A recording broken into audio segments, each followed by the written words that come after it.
Making a game is hard, and I should know. I tried to learn game development multiple times, and every time I get back into it, I spend a month or two learning only to enter a game jam, make something that's barely playable in 2 days, and then return to my retirement.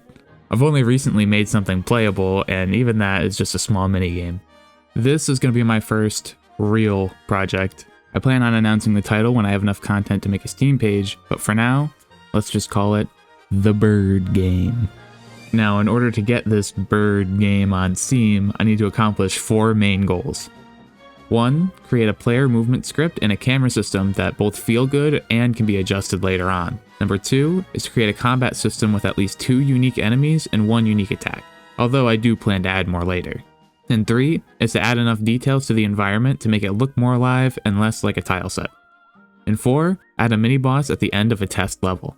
If I'm able to accomplish these goals, I think I'll be able to start collecting wish lists, and maybe even release a demo. But, that's not for a while. The question we should have on our minds right now is, how do we make this thing go and do the jump? And the move? How do we do that? Why are you looking at me? I don't know. I guess that means I need to steal from some YouTube videos.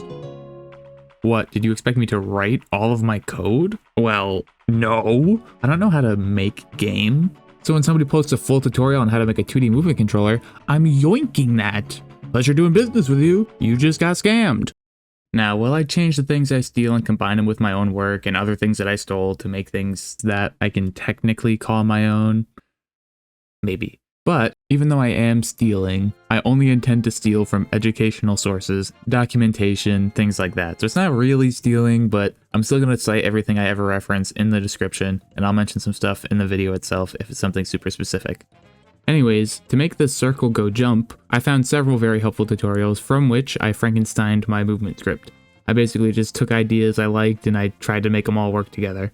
I then made my controller work with Unity's new input system, which will make adding controller/gamepad support a lot easier to implement in the future. I also added a ton of sliders so I can adjust how the movement works as I go. I'll explain some of the important ones, but I'm not going to go through everything in this video, mostly because that would take a while, but I think I might end up doing a shorts series where I go through some of the specific stuff that are on the technical side. And in terms of features, since my player character is a bird, one of the first things I added was a double jump. I just don't see how I could make a bird game without being able to flap your wings a little bit. I can change the amount of double jumps you get, but I think for now I'm going to stick with 1. I think it'd be really hard to make fun platforming levels if you could just flap your wings the whole time. It also might make combat a little bit weird, but I can always change it, so I'm not too worried about it. It was also important for me to get the fall gravity right, because it would feel weird if you're playing as a bird and you sink like a rock. I think I found a balance between floaty and responsiveness, but again, I can always change it as I test it more. And, of course, now is the time to address the elephant in the room. This just looks terrible. I mean, what is this? This will make for a good thumbnail.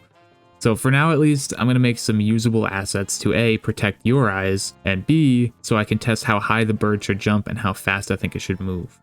The size of the character and the size of the platforms are something that I didn't really think about when I went into this, but as I started testing out how my movement works, I realized it was kind of important. I knew I wanted to go for a pixel art style because I'm not exactly a fantastic artist, and Exhibit A, this is the first tile set I ever made, and it is frankly not very good. But I did learn a lot about how I want my game to look, and I decided on a smaller screen resolution to make doing the art easier. And as you can tell, I picked some different colors and I made the tiles actually repeat, and well, it's not terrible. Next, I went on to design the player character, which, considering my art skills, I think came out pretty good. I mean, look at him, he's just a little guy. Look at him, he can jump, he can walk, he can glide. Oh yeah, I added animations to him too. And once again, not terrible.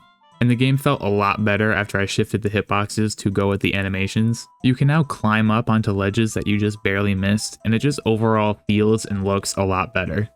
Anyways, with the basic art done, I can shift my attention towards making the bird's first movement ability, gliding. I already made the fall speed slightly slower than I would for a normal character because bird, and I think a gliding ability will help sell the feeling of flying without giving infinite double jumps. Like everything else I've been working on, I made the values adjustable. I can't decide if I want the glide to move slowly to reach further distances or act more like a dive that speeds you up at the cost of altitude.